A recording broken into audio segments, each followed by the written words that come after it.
The morning mist hung heavy over the Brecon beacons as Sergeant Major James Mitchell stepped out of the military transport vehicle. His weathered hands gripped a worn leather case containing his most prized possession, a custom L96A1 sniper rifle that had served him faithfully through 3 tours of duty. At 42 years old, Mitchell had earned his reputation as one of the finest marksmen in the Special Air Service, but today felt different. Today, he wasn't heading into combat zones in Afghanistan or Iraq. Instead, he was walking toward what would become the most talked-about shooting competition in British military history. The invitation had arrived 3 weeks earlier, stamped with the official seal of Buckingham Palace. The Royal Guard, in conjunction with the SAS, was organizing an unprecedented marksmanship contest. The purpose was both ceremonial and practical, to identify the most skilled shooters who could potentially serve in specialized protection details for high-profile royal events. What made this competition extraordinary wasn't just the royal backing, but the distances involved. Traditional military shooting competitions rarely exceeded 1/500 meters. This contest would push shooters to engage targets at ranges that seemed impossible to civilian observers. Mitchell remembered the briefing clearly. Colonel Harrison, a decorated SAS veteran with salt and pepper hair and piercing blue eyes, had addressed the selected participants in a secure briefing room in Hereford. 24 of the military's finest marksmen had been chosen from various elite units, SAS, SBS, Royal Marines, and selected Royal Guard sharpshooters. Each man had proven himself in combat or specialized training scenarios, but this would test skills none of them had ever been required to demonstrate under such scrutiny. The competition site had been carefully selected after months of planning. The remote Welsh mountains provided the perfect combination of elevation changes, varying wind conditions, and absolute security. A temporary range had been constructed with multiple firing positions at different heights, simulating real-world scenarios that royal protection officers might encounter. The targets themselves were sophisticated, not simple paper bullseyes, but realistic human silhouettes equipped with electronic sensors that could precisely measure bullet impact locations. As Mitchell surveyed the range through his binoculars, he could see the challenge ahead. The furthest target sat on a ridge nearly 3 kilometers away, 2,150 meters to be exact. At that distance, a bullet would take several seconds to reach its target, during which time wind conditions could shift dramatically. The projectile would drop significantly due to gravity, requiring precise calculations and adjustments. Even the Earth's rotation would begin to affect bullet trajectory at such extreme ranges. The other competitors were arriving throughout the morning. Mitchell recognized several faces, men he'd served alongside in various operations. There was Corporal Davies from the Welsh Guards, whose steady nerves had saved lives during a hostage situation in Sierra Leone. Staff Sergeant Thompson from the Royal Marines had earned his reputation during urban combat operations in Northern Ireland. Each man carried himself with the quiet confidence that comes from surviving situations where a single shot could mean the difference between mission success and catastrophic failure. The equipment check was thorough and methodical. Each rifle was inspected by qualified armorers who verified that all modifications complied with competition rules. Mitchell's L96A1 had been customized over years of service. The stock had been adjusted perfectly for his body dimensions. The scope, a Schmidt and Bender with variable magnification, had been zeroed countless times until it responded to his touch like an extension of his own vision. The trigger had been refined to break cleanly at exactly 2 pounds of pressure. Light enough for precision, heavy enough to prevent accidental discharge. Weather conditions would play a crucial role in the competition.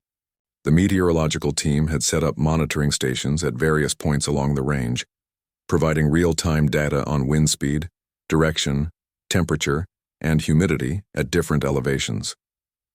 These factors would change throughout the day as the sun heated the mountains unevenly, creating thermal currents and unpredictable air movements. A successful shot at extreme range required not just marksmanship skills, but also the ability to read environmental conditions and make complex ballistic calculations under pressure. The royal observers had arrived in a convoy of black Range Rovers, their presence adding an air of formality to the proceedings. While the actual members of the royal family wouldn't be attending for security reasons, several senior palace officials and military advisors were present to witness the demonstration of British military precision. Their interest wasn't merely ceremonial.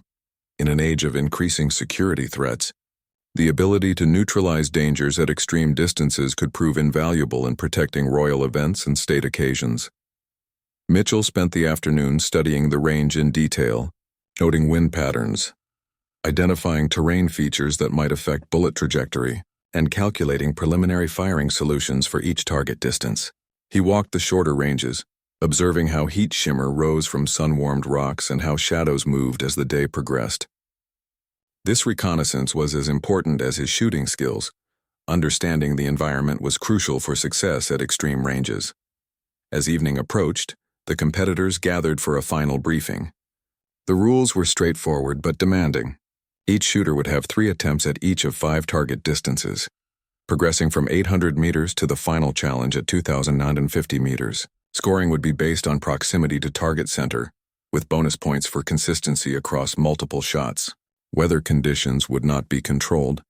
Competitors would need to adapt to whatever nature provided during their shooting sequence. The stakes were higher than just personal pride. The winner would not only earn recognition as the finest long-range marksman in the British military, but would also be considered for assignment to the most elite royal protection duties. This could mean accompanying royal family members on overseas tours, providing overwatch during state ceremonies, or training the next generation of specialized security personnel. Mitchell cleaned his rifle one final time as darkness settled over the Welsh mountains. Tomorrow would test everything he had learned during 20 years of military service. The 2,950-meter shot that awaited him represented the absolute limit of what was considered possible with standard military equipment. Success would require perfect technique, precise calculations, favorable conditions, and perhaps a small measure of luck. As he secured his equipment for the night, Mitchell felt the familiar mixture of nervous energy and focused determination that had carried him through countless operations. Tomorrow he would discover whether his skills were sufficient for this ultimate test of marksmanship. Dawn broke crisp and clear across the Welsh mountains, with barely a whisper of wind disturbing the morning air. Mitchell had been awake since 4:30, going through his pre-shooting routine with the methodical precision of a man whose life had often depended on such preparation. A light breakfast of oatmeal and strong tea provided steady energy without the jitters that coffee might bring. His hands were steady as he performed equipment checks one final time, ensuring every component of his rifle system functioned flawlessly. The first phase of competition would begin at 800 meters, a distance that any competent military marksman should handle with confidence. However, the target size had been reduced to simulate the precision required for real-world scenarios where collateral damage wasn't acceptable. Mitchell watched as the first shooter, Corporal Davies, took his position at the firing line. The Welsh Guard's breathing was controlled and rhythmic as he settled behind his rifle, adjusting his position until everything felt natural. The shot rang out across the valley with a sharp crack that echoed off the surrounding peaks. Through the spotting scopes, observers could see the electronic target register a hit within the inner ring. Not perfect, but solid performance under scrutiny. Davies fired his remaining 2 shots with similar results, establishing a respectable baseline score. The pressure was building as each competitor completed their sequence, with scores posted on a large board visible to all participants. When Mitchell's turn arrived, he approached the firing position with calm confidence. His ritual was unchanged from countless operations. Check wind flags one final time, settle into his shooting stance, control his breathing, and allow his natural point of aim to align with the target. The first shot felt perfect from the moment he squeezed the trigger. The target confirmed what his instincts told him, a hit dead center earning maximum points. His second and third shots grouped tightly around the same point of impact, demonstrating the consistency that separated elite marksmen from merely good ones. The 1,200-meter phase presented the first real challenge. At this distance, environmental factors began to significantly affect bullet trajectory. Mitchell observed the wind carefully, noting how it shifted direction as thermal currents began building with the rising sun. The target appeared smaller through his scope, requiring more precise hold and trigger control. Several competitors struggled at this distance, with shots drifting wide due to miscalculated wind corrections or nervousness affecting their shooting fundamentals. Staff Sergeant Thompson from the Royal Marines was proving to be Mitchell's primary competition. His shooting technique was textbook perfect, and his scores remained consistently high through the first two phases. Thompson had earned his reputation during urban operations, where precise shooting was essential to avoid civilian casualties. His ability to remain calm under pressure showed as he methodically engaged each target with clinical efficiency. The third phase at 1,800 meters separated the truly skilled from the merely competent. At this range, bullets remained in flight for over 2 seconds, during which time wind conditions could change significantly. Mitchell noticed that morning thermal activity was beginning to create vertical air movements that would push bullets up or down unpredictably. He spent extra time studying the mirage patterns visible through his scope, looking for clues about air density and movement between his position and the target. His first shot at 1,800 meters felt slightly off as he squeezed the trigger. The target confirmed his suspicion. A hit but displaced left of center due to a wind gust he hadn't fully compensated for. Mitchell made a mental adjustment and fired a second shot with improved wind correction. The result was much better, a solid hit within the scoring ring. His third shot landed virtually in the same location, showing his ability to learn and adapt quickly to changing conditions. By the lunch break, the field had been effectively narrowed to 6 serious contenders. Mitchell held a slight lead, followed closely by Thompson and Davies. 3 other shooters remained within striking distance, including a surprise performer, Sergeant Williams from the Household Cavalry, whose unconventional shooting style was producing remarkably consistent results. The afternoon would bring the 2 longest phases, where equipment limitations and shooter skill would be tested to their absolute limits. The royal observers had been taking notes throughout the morning, clearly impressed by the level of marksmanship being demonstrated. Conversations with the range safety officers revealed that the accuracy being achieved was exceeding expectations. Even at 1,800 meters, most shots were landing within a space smaller than a dinner plate, precision that would be considered exceptional under any circumstances. During the break, Mitchell performed detailed maintenance on his rifle, checking for any signs of fouling or component wear that might affect accuracy. He studied weather updates carefully, noting that wind speeds were expected to increase during the afternoon as mountain thermals reached peak intensity. The 2 longest shots would be fired during the most challenging conditions of the day, adding an element of fortune to what had been primarily a test of skill. The competitors used lunchtime differently, based on their personalities and experience. Some engaged in quiet conversation, using humor to manage stress. Others, like Mitchell, remained focused and somewhat withdrawn, conserving mental energy for the challenges ahead. Thompson was carefully recording data in a small notebook, documenting wind patterns and shot corrections that might prove valuable for the longer ranges. The afternoon session would begin at 2,400 meters, a distance that pushed standard military equipment to its practical limits. At this range, bullet drop exceeded 15 feet, requiring dramatic scope adjustments and precise range estimation. Wind drift could easily push shots several feet off target if conditions were misread. Even small errors in shooting fundamentals would be magnified dramatically at such extreme distances. Mitchell had fired at similar ranges during training exercises, but never under competitive pressure with observers recording every shot. The stakes added a psychological element that even experienced soldiers found challenging. Success would require not just technical skill, but also the mental discipline to execute perfect technique when it mattered most. The equipment had been functioning flawlessly throughout the morning, but Mitchell knew that barrel heating from repeated firing could begin affecting accuracy as the day progressed. Each shot generated tremendous heat and pressure that gradually changed the metal characteristics of his rifle barrel. Professional marksmen learned to compensate for these changes, but it added another variable to an already complex shooting problem.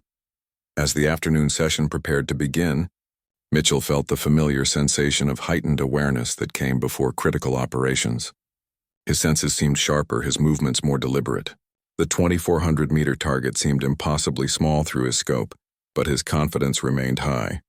Years of training and experience had prepared him for exactly this type of challenge, where success required the perfect combination of technical knowledge, practical skill, and mental toughness. The afternoon wind had picked up considerably as the competitors approached the 2,400-meter firing line. Mitchell could feel the gusts buffeting his body as he studied the wind flags positioned at intervals along the range. Each flag told a different story about air movement at its location, creating a complex puzzle that needed solving before any shot could be attempted. The thermal currents rising from sun-heated rocks created invisible rivers of disturbed air that could push bullets unpredictably off course. Sergeant Williams took the first attempt at the extended range. His unorthodox shooting position drew curious looks from other competitors, but his results had been consistently strong throughout the morning. Williams had developed his technique during peacekeeping operations in the Balkans, where unconventional shooting positions were often necessary due to urban terrain limitations. He settled into his stance with practiced ease, spending nearly 3 minutes studying wind conditions before firing his first shot. The bullet's flight time at 2,400 meters stretched to nearly 3 seconds, an eternity in precision shooting where conditions could change dramatically during bullet flight. Williams' first shot impacted low and left of the target center, indicating either insufficient elevation correction or wind miscalculation. His second shot showed improvement, landing closer to the scoring zone. The third shot was his best, achieving a solid hit that earned respectable points and maintained his position in the competition. Thompson's turn demonstrated the Royal Marines' methodical approach to long-range shooting. He had been recording detailed data throughout the day, tracking wind patterns and temperature changes that might affect bullet trajectory.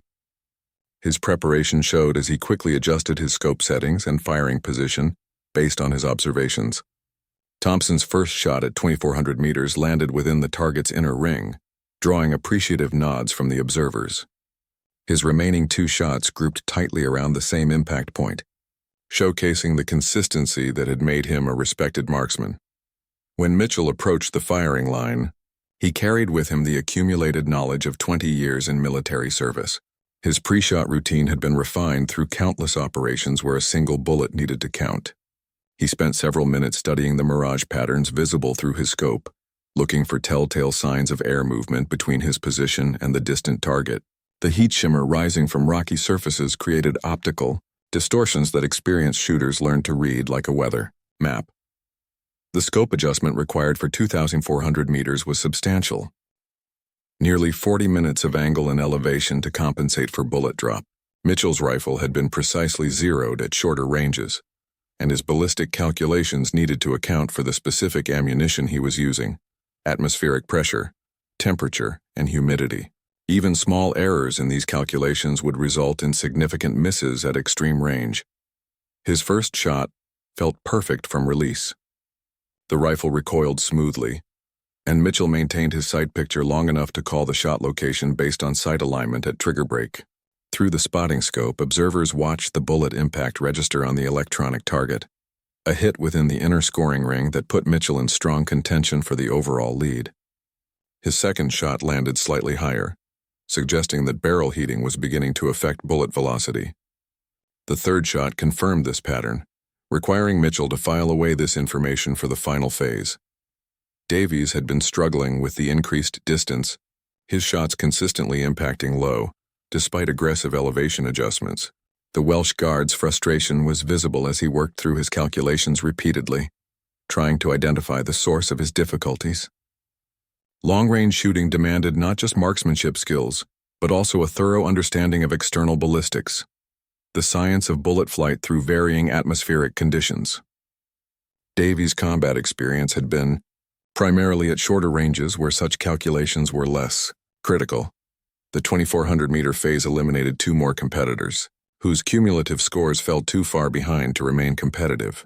The remaining 4 shooters, Mitchell, Thompson, Williams, and surprisingly a quiet sniper from the SBS named Roberts, would advance to the ultimate test at 2,950 meters.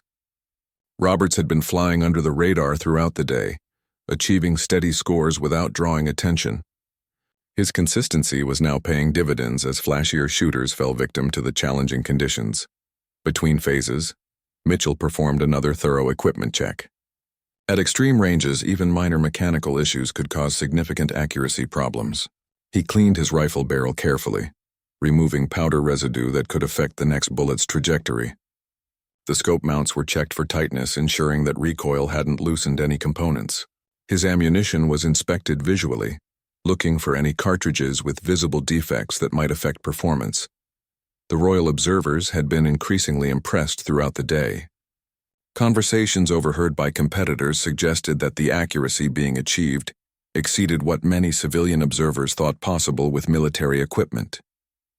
The precision demonstrated at ranges approaching 3 kilometers was challenging preconceptions about the capabilities of trained military marksmen. Notes were being taken that would likely influence future training, programs and equipment selection for specialized royal protection duties. Weather conditions were becoming increasingly challenging as afternoon thermal activity reached peak intensity. Wind speeds were gusting unpredictably, with velocity changes of 10 to 15 miles per hour occurring within seconds. The temperature differential between shaded and sunlit areas was creating complex air currents that could push bullets several feet off target if misread. Professional meteorologists supporting the range operation were providing regular updates, but ultimately each shooter would need to read conditions at the moment of firing. The psychological pressure was mounting noticeably. While all 4 remaining competitors were experienced combat veterans, the formal nature of the competition and presence of royal observers created a different type of stress than combat operations. In battle, shots were fired quickly based on training and instinct. This competition demanded careful calculation and deliberate execution while being closely scrutinized by military leadership and royal representatives. Mitchell found himself thinking about the technical challenges ahead at 2,150 meters. At that distance, his bullet would drop approximately 25 feet from the bore line, requiring extreme scope adjustments. Wind drift could easily exceed 6 feet in the gusty conditions. The bullet would be in flight for nearly 4 seconds, during which atmospheric conditions could change significantly. Even the Coriolis effect, the Earth's rotation, would begin to influence bullet trajectory at such extreme range. Equipment limitations would also become critical factors. While his L96A1 rifle was an excellent precision weapon, it had been designed for engagements at more conventional military ranges. The scope's adjustment range was being pushed to its limits, and the ballistic capabilities of his ammunition were being tested beyond normal specifications. Success would require not just perfect shooting technique, but also equipment performing at the very edge of its design parameters. As the final phase approached, Mitchell reviewed his data from earlier shots, looking for patterns that might help with the ultimate challenge. Barrel heating had consistently pushed his shots slightly higher as the day progressed. Wind patterns showed a tendency to shift from left to right every 15 to 20 minutes as thermal currents cycled. The electronic targets had been providing precise feedback about bullet impact locations, allowing him to refine his understanding of how his equipment performed under these specific conditions. The atmosphere at the firing line had grown tense as the 4 remaining competitors prepared for the final phase at 2,950 meters. Through powerful spotting scopes, the target appeared as little more than a small dark square against the rocky hillside, nearly 3 kilometers away. Even experienced military observers found it difficult to believe that accurate shots were possible at such extreme distances with standard service weapons. The electronic scoring system confirmed that the target was positioned at exactly 2,947 meters, close enough to the advertised distance to be considered accurate for competition. Purposes Roberts from the Special Boat Service volunteered to shoot first, maintaining the quiet confidence that had characterized his performance throughout the day. His shooting technique was economical and efficient, with no wasted motion or hesitation. As he settled behind his rifle, the range fell completely silent except for the whisper of wind through the mountain grass. Roberts spent nearly 5 minutes studying conditions through his scope, looking for patterns in the mirage and wind indicators that might give him an advantage. His first shot at the extreme distance drew gasps from observers who had been watching through spotting scopes. The bullet impact was visible as a small puff of dust near the target, but the electronic sensors registered no hit. The shot had missed by approximately 4 feet to the right, close enough to demonstrate that hits were theoretically possible, but far enough off to earn 0 points. Roberts's second attempt showed improvement, with the bullet impacting closer to the target area but still outside the scoring zone. His third and final shot achieved what observers would later describe as miraculous, a solid hit within the EO outer scoring ring that sent excitement rippling through the assembled crowd. Williams approached his turn with visible nervousness for the first time all day. The household cavalry sergeant's unconventional shooting style had served him well at shorter ranges, but the extreme distance seemed to be testing his confidence. His first shot missed completely, impacting somewhere in the hillside below the target with no visible trace. The second shot showed better elevation correction but drifted wide in the gusting wind. Williams's final attempt resulted in another miss, effectively eliminating him from contention for first place. Thompson's methodical approach became even more pronounced as he prepared for the ultimate test. The Royal Marine had filled several pages of his notebook with calculations and observations throughout the day. His scope adjustments were made with mathematical precision, accounting for every variable he could measure or estimate. The first shot impacted just below the target, close enough to be clearly visible through spotting scopes and generating excitement among observers. His second attempt corrected for the elevation error and achieved a hit within the scoring zone, though not as centered as Robert's successful shot. Thompson's final bullet also found the target, giving him 2 hits out of 3 attempts at the previously unimaginable distance. Mitchell had been watching his competitors' attempts carefully, noting their impact patterns and making mental adjustments to his own firing solution. The wind had shown a consistent pattern of shifting approximately every 20 minutes, and he timed his approach to coincide with a period of relatively stable conditions. His equipment check was thorough but quick.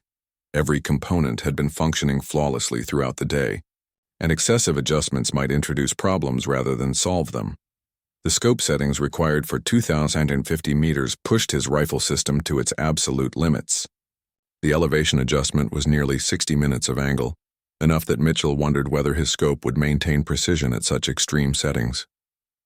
Wind correction was estimated at 8 minutes of angle right, based on his observations of flags and mirage patterns along the bullet's flight path.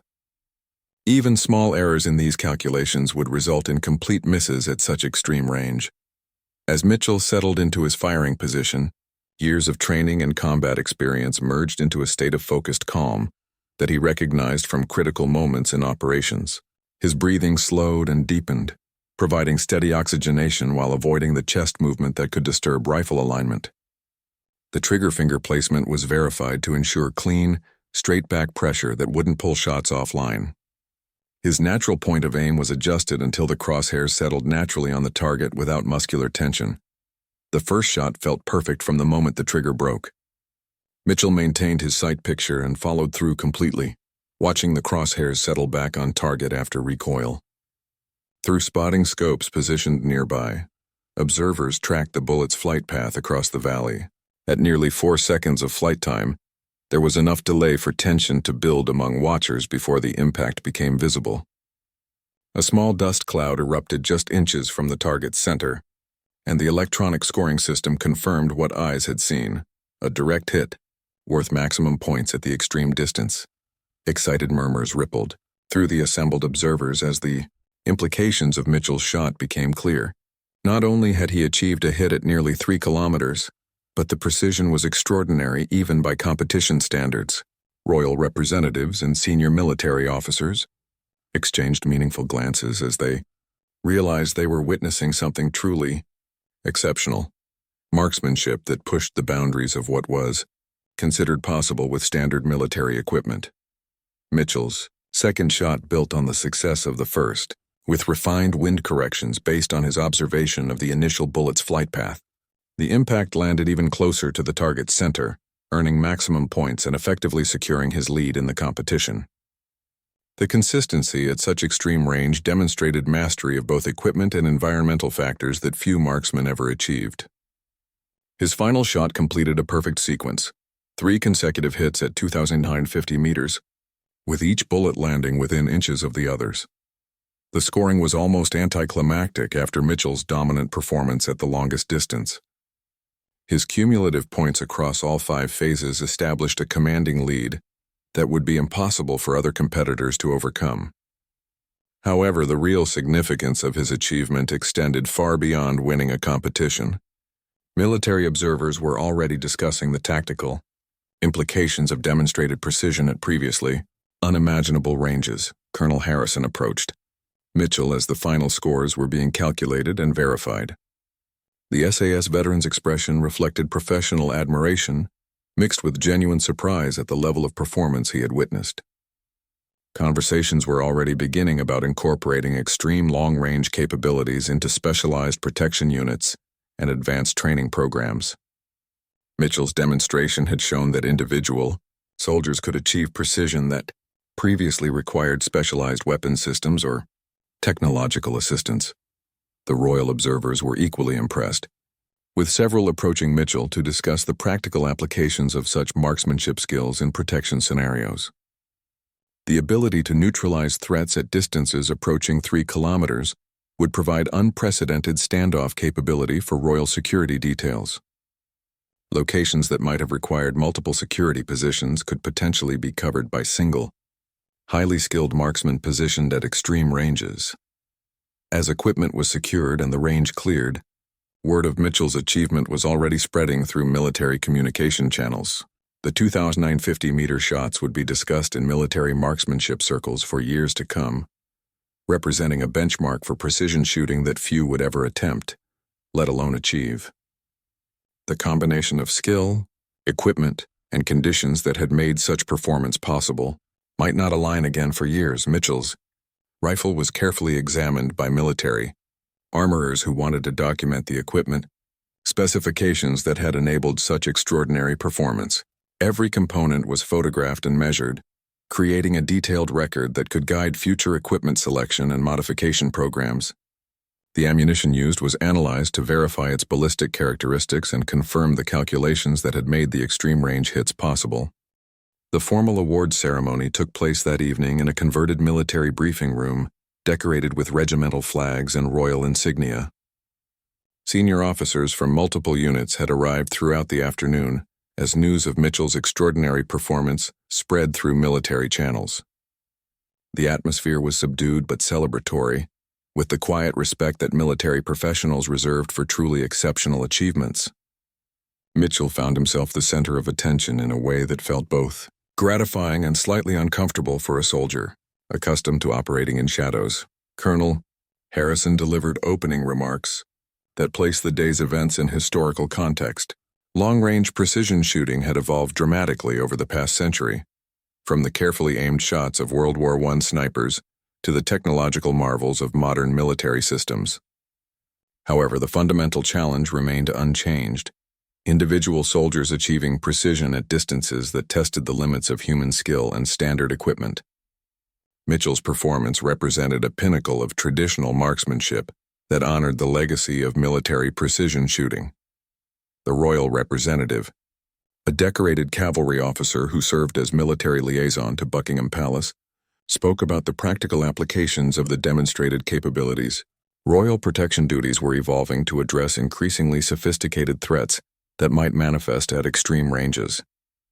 The ability to neutralize dangers at distances approaching 3 kilometers would provide security planners with unprecedented flexibility in designing protection protocols for outdoor royal events and state ceremonies. Mitchell's acceptance of the competition trophy was characteristically brief and professional.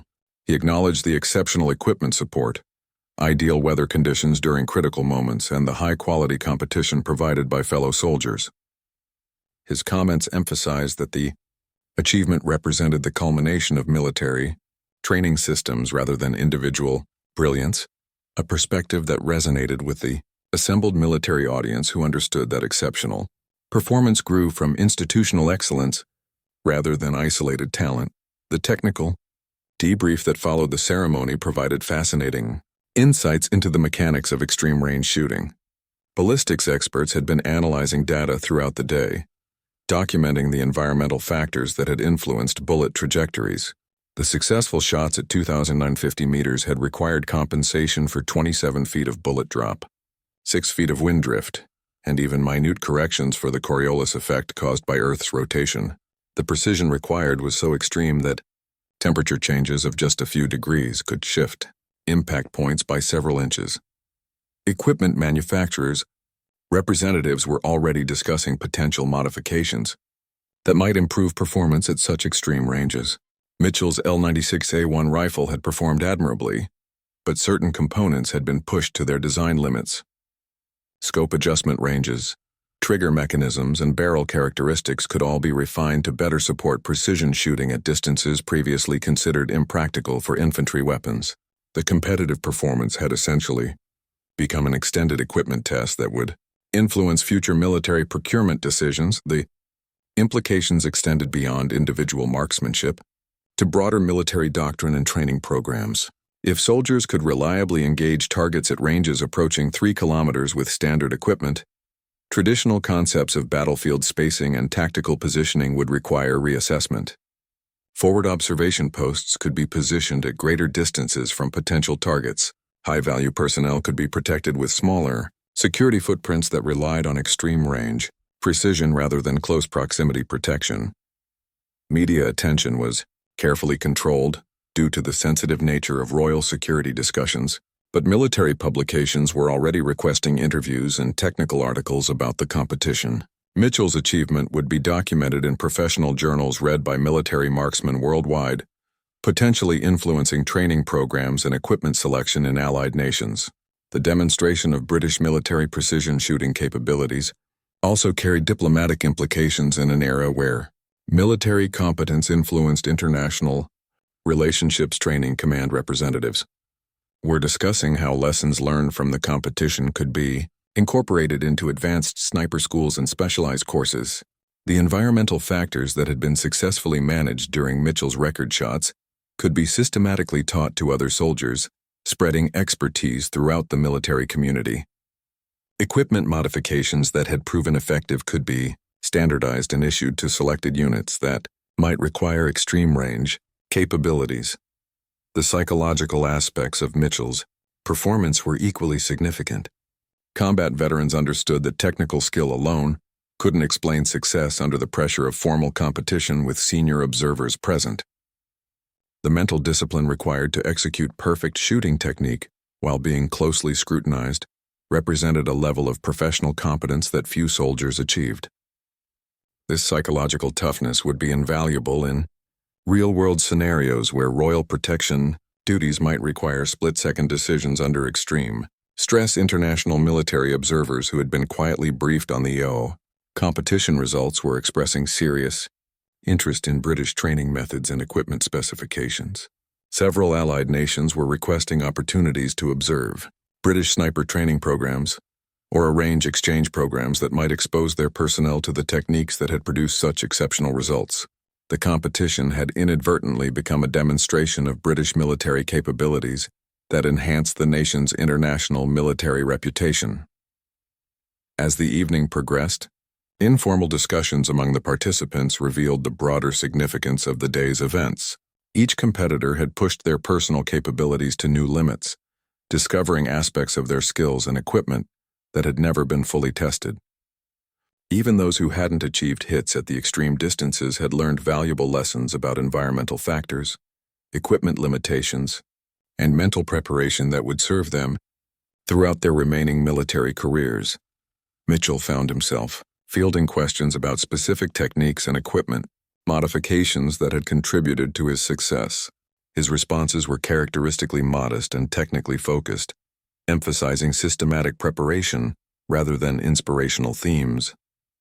The attention was professionally gratifying but personally uncomfortable for a soldier whose effectiveness had always depended on anonymity and discretion. The security implications of the demonstrated capabilities were being discussed in classified sessions that extended well beyond the immediate participants. Royal protection planners were already incorporating extreme-range precision shooting into their tactical options, potentially revolutionizing how outdoor royal events would be secured.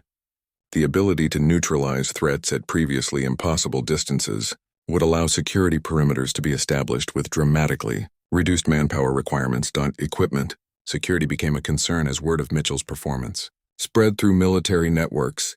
The specific rifle, ammunition, and accessory combinations that had enabled the extreme range hits were now of intense interest to intelligence organizations and military research facilities.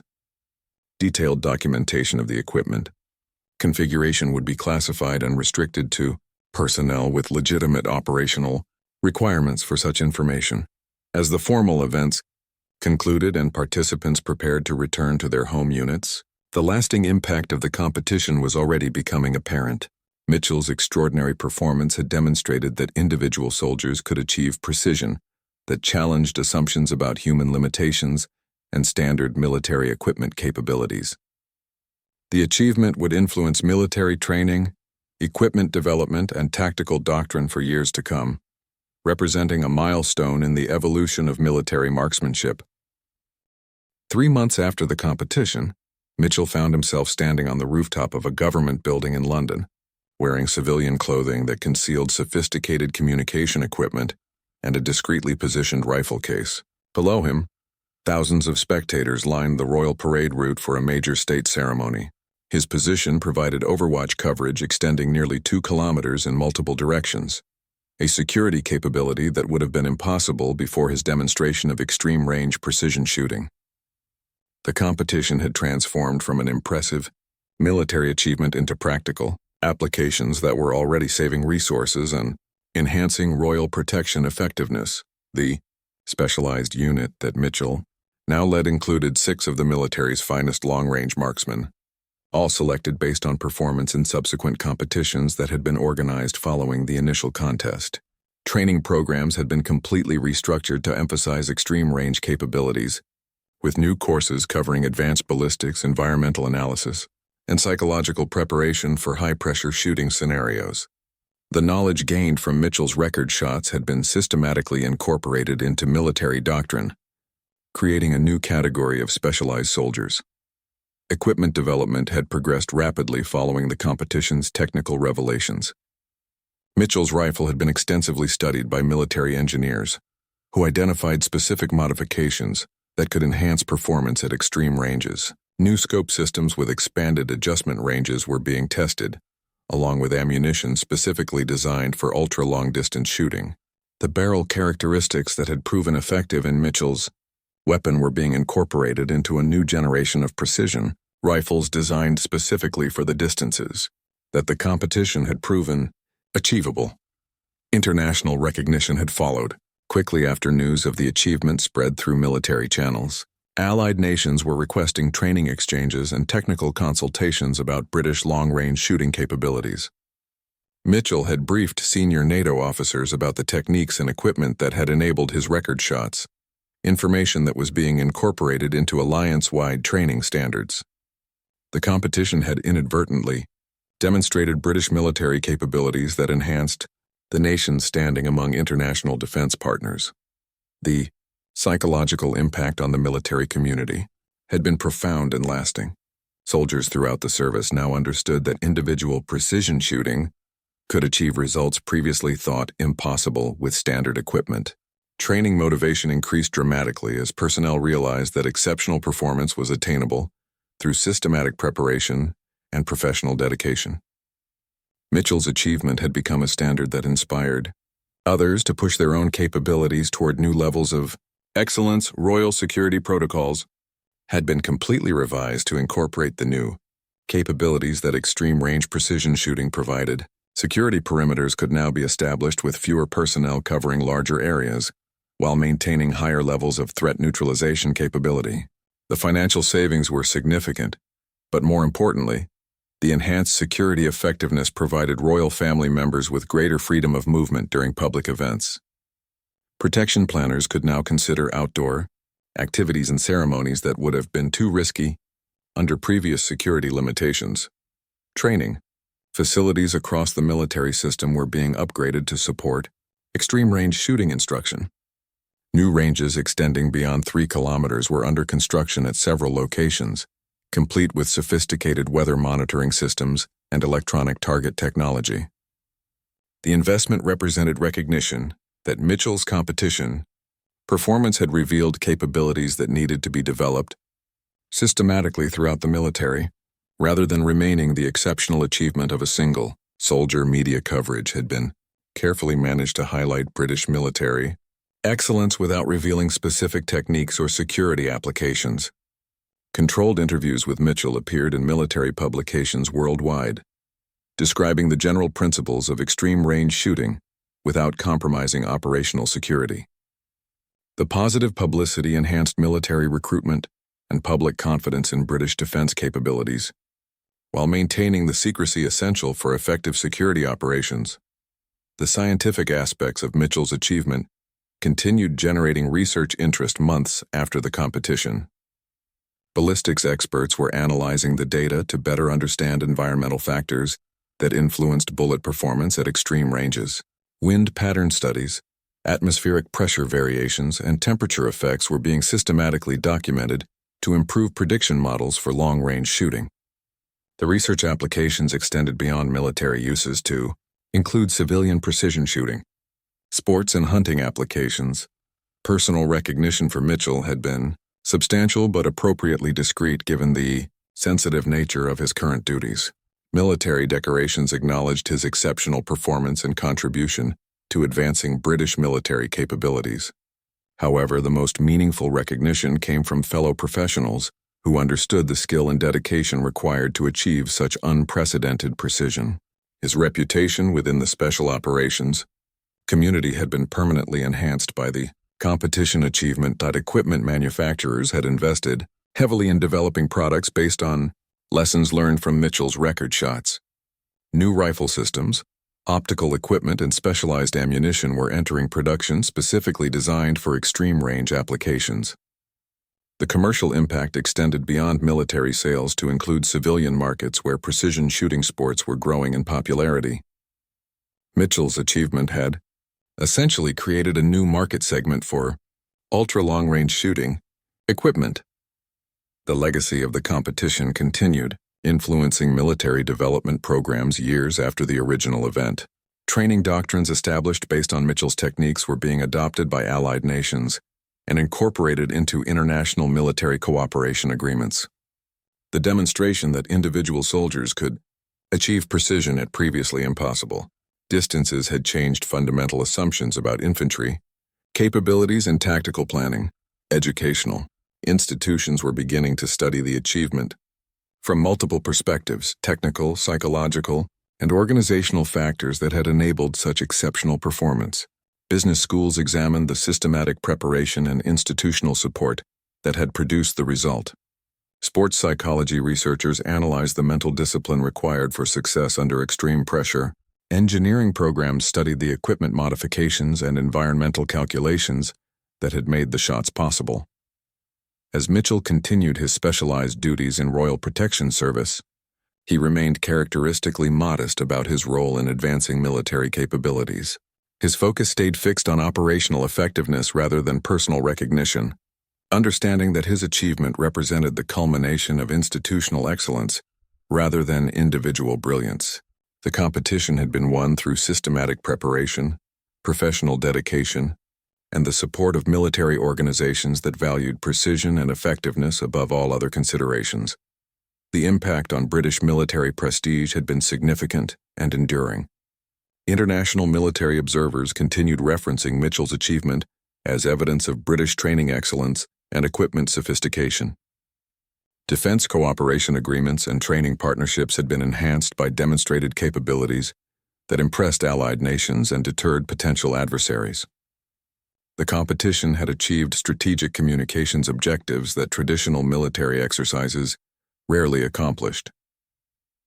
10 years later, Mitchell's shots at 2,150 meters remained the standard against which extreme-range precision shooting was measured throughout the military community. Training programs worldwide still used his techniques and equipment specifications as baseline requirements for advanced sniper courses. The competition that had begun as a demonstration for royal observers had evolved into a lasting contribution to military science that influenced defense capabilities globally.